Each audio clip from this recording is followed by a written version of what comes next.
thank you for coming here tonight. And it's true, right? I think this is a bondage of engineers and engineers together. This evening we're introducing our alliance with EPAM. Let's put everything onto this. This is our thing. Imagine if your garment could be a one-to-one with the customer.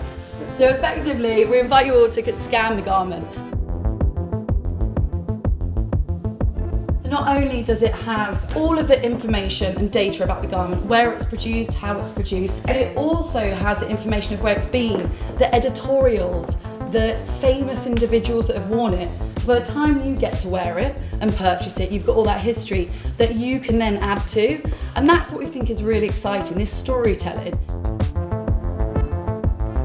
Everyone right now wants authenticity and this authentic notion of what and who the brand is. It doesn't seem that radical that people might want to be involved. There's a value in this one space. The brand and the customer has this kind of authentic loop.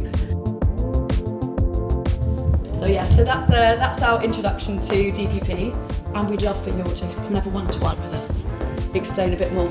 Thank you.